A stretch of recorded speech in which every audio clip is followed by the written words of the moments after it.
Hi friends, எல்லோரும் எப்படி இருக்கீங்க? இன்றைக்கி சூப்பராக ஒரு புளிக்குழம்பு எப்படி செய்யலாங்கிறத பார்க்கலாம் வாங்க. இந்த புளிக்குழம்பு செய்கிறதுக்கு நான் 1/4 கிலோ கத்திரிக்காய் எடுத்திருக்கேங்க. நல்லா பிஞ்சு கத்திரிக்காயாக எடுத்திருக்கேன். அது நல்லா புளிக்குழம்புக்கு சூப்பராக இருக்குங்க. அதே போல் 2 முருங்கைக்காயும் எடுத்திருக்கேங்க. 100 கிராம் கருப்பு கொண்டக்கடலை நான் எடுத்திருக்கேங்க. அதையுமே நல்லா ஊற வச்சுருக்கேன். இப்போ நம்ம இதெல்லாம் சேர்த்து எப்படி நம்ம புளிக்குழம்பு செய்யலாங்கிறத பார்க்கலாம் வாங்க. கொண்டக்கடலை நல்லா ஊறிடுச்சு பாருங்கள். நான் புளிக்குழம்பு செய்கிறதுக்கு ஒரு பெரிய லெமன் சைஸ் அளவுக்கு நான் புளியை நல்லா ஊற வச்சுருக்கேங்க. இந்த பக்கம் பார்த்தீங்கன்னா கொண்டக்கடலையை நல்லா வேக வச்சு ஊற வச்ச புளியை நல்லா கரைச்சி வச்சுருக்கேங்க. அதில் 1 ஸ்பூன் அளவுக்கு மஞ்சள் தூள் சேர்த்துருக்கேன். 2 ஸ்பூன் குழம்பு மிளகாய் தூள், 2 ஸ்பூன் தனி மிளகாய் தூள் சேர்த்துருக்கேங்க. 2 ஸ்பூன் அளவுக்கு நாட்டு மல்லித்தூள் சேர்த்து நல்லா கலக்கி விட்டுடலாங்க. இதுவே போதுமானது. உரப்பெல்லாம் கரெக்டாக தான் இருக்கும். உங்களுக்கு எந்த அளவுக்கு உரப்பு வேணுமோ அந்த அளவுக்கு நீங்கள் குழம்பு தூள் நீங்கள் சேர்த்துக்கலாங்க. இந்த அளவுக்கு திக்னஸ் இருந்தாலே போதும். ஏன்னா கொண்டக்கடலையில் கொஞ்சம் தண்ணி இருக்குது, அதையும் நம்ம சேர்க்க போகிறதுனால இந்த அளவுக்கு திக்னஸ் இருந்தால் போதும். கருப்பு கொண்டக்கடலையும் நல்லா வெந்துருச்சுங்க.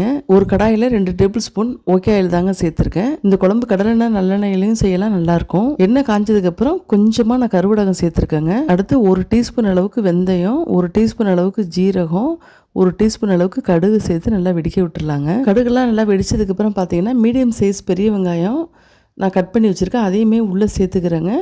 2 கொத்து கருவேப்பிலையுமே நான் ஃப்ரெஷ்ஷாக உள்ளே சேர்த்து நல்லா வதக்கிக்கலாங்க. நான் ஒரு 6 சின்ன வெங்காயம் போல் நான் கட் பண்ணி வச்சுருக்கேங்க, அதையுமே உள்ளே சேர்த்து நல்லா வதக்கிடலாம். 2 மீடியம் சைஸ் தக்காளி நைஸாக கட் பண்ணி வச்சுருக்கேன், அதையுமே உள்ளே சேர்த்து நல்லா வதக்கிடலாம். இப்போ எல்லாம் தக்காளி வெங்காயம் நல்லா வதங்கி வரட்டுங்க. கொஞ்சமாக உப்பு சேர்த்து நல்லா வதக்கிக்கோங்க. தக்காளி வெங்காயம் நல்லா வதங்கினதுக்கப்புறம் பார்த்தீங்கன்னா நம்ம கட் பண்ணி வச்சுருக்கிறேன். நான் அந்த கத்திரிக்காயை கூட நான் இந்த ஷேப்பில் தாங்க கட் பண்ணி வச்சுருக்கிறேன். இப்படி காம்போடு போடும்போது நல்லாயிருக்கும் வாசனையாக. இது உள்ளே இந்த கத்திரிக்காயுமே நம்ம உள்ளே சேர்த்துட்டு முருங்கைக்காயுமே உள்ளே சேர்த்துட்டு நல்லா லைட்டாக ஒரு வதக்கிடலாம். அடுத்து பார்த்தீங்கன்னா ஒரு 2 நிமிஷம் வதக்கினாலே போதுங்க. அடுத்து பார்த்தீங்கன்னா நம்ம கரைச்சி வச்சுருக்கிற குழம்பு நம்ம உள்ளே சேர்த்து வேக வச்ச கருப்பு கொண்டக்கடலையே நம்ம உள்ளே சேர்த்துலாம். அதில் கூட கொஞ்சமாக தண்ணி இருக்குது, அதனால் தண்ணி இதுக்கு போதுமானதாக இருக்கும். தேவைப்பட்டால் ஊற்றிக்கலாங்க. எல்லாத்தையும் சேர்த்துட்டு குழம்பு நல்லா கலக்கி குழம்பு நல்லா பச்சை வாடை போக நல்லா கொதிக்கட்டும், நல்லா காயெல்லாம் வேகட்டும். அதனால் நம்ம நல்லா மூடி வச்சிடலாங்க. அப்பப்போ பார்த்தீங்கன்னா ஓப்பன் பண்ணி கொஞ்சம் கிளறி விட்டுடலாம். இந்த நேரத்தில் பார்த்தீங்கன்னா குழம்பு நல்லா வாசனையாக இருக்குங்க. வதக்கும்போது கூட பூண்டு சேர்த்துக்கலாம். நான் பூண்டை தட்டி இதில் சேர்த்துக்கிட்டு நான் கொஞ்சம் ஒரு பிளேட்டை வச்சு மூடி வச்சிடுறேங்க. அதுவுமே நல்லா தாங்க இருக்கும். புளிக்குழம்புங்கிறதுனால ரொம்பவும் புளிக்க வேணாம். அதனால் பார்த்தீங்கன்னா ஒரு பிஞ்சு அளவுக்கு நான் வெல்லம் சேர்த்து நல்லா கலக்கி விட்டு மூடி வச்சிடலாங்க.